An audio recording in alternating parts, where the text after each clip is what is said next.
Hi all! Today I would like to teach you how to make a real basic quilled necklace. This is something where I really enjoy making these because I can make anything to match whatever I'm wearing using all the quilling paper I have, since it comes in every color in the rainbow. So the first thing I'm going to do is I'm just going to make a quilled coil. I'm going to make a tight coil, and I decided I want it to be several colors.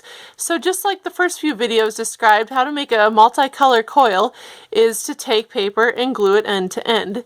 So I'm just going to go ahead and roll this up. And yeah, I think I'll roll it up this way. I can pick and choose too when you're making your own necklaces. And go ahead and roll that up. Okay, and I'm just going to kind of keep it as straight as I can.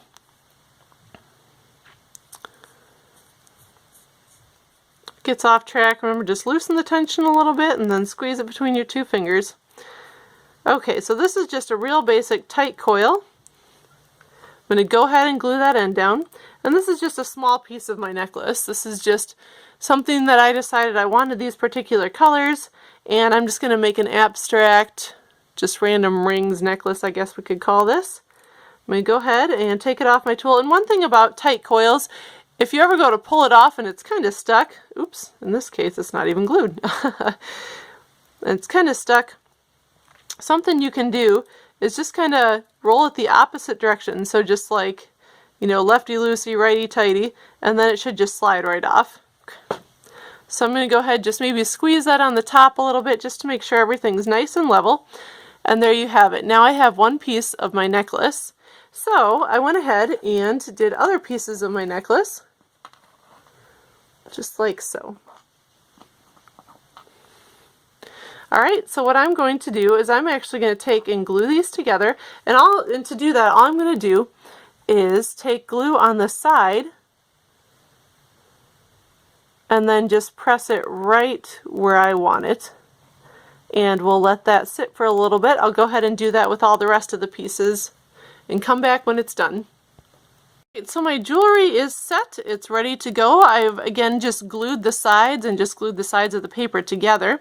So the next step now is going to be attaching it to your necklace, and to do that I just have two standard needle nose pliers, and I have a 10mm jump ring, and again this is probably a bit excessive, but you know, it'll do the job and it'll do it pretty easily. So I'm just going to take my two jump rings, or I'm sorry, my two needle nose pliers, and apply them to each side, and I'm going to twist this open, okay, and then I'm going to take my charm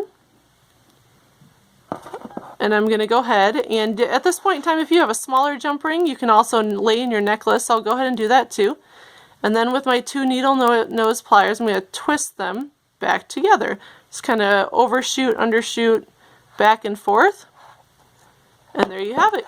You have yourself a complete quilled necklace, just like that. Okay, so let me show you some other designs I've made. Again, these are all really basic. This is just a quilled flower. So I did the same thing. I just took a tight coil, but when I was done with the tight coil, I went ahead and just pinched one side. Let me go ahead, and here's just a demonstration. This is just one sheet of paper that was made into a tight coil. Just pinch one side and you get yourself a petal shape. So all I did with that was I did the same thing that I did with this one. Just did several colors end to end and then pinched them all when I was done and glued them all together. Okay, you can also make fun earrings. This is a technique called honeycombing, and this is something that I'll be discussing in a few videos. And that just makes a really pretty filler. This is also a charm that I did with honeycombing. And then I also have just shapes. And shapes are something we'll be discussing in a future video too. So stay tuned for those.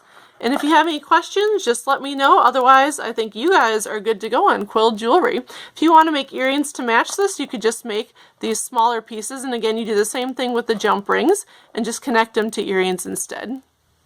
Alright, see you next time.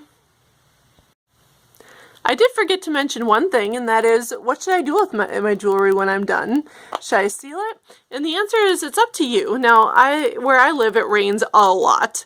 So taking paper out in the rain, doesn't seem like a good idea. So what I usually do with my jewelry is I just grab some Mod Podge and just brush it lightly over the top and just maybe add 2 or 3 coats to it, and that actually seals it. So this one is sealed too, and if you can see, I can't really pinch it or smash it, and that also hardens your jewelry too, on top of protecting it.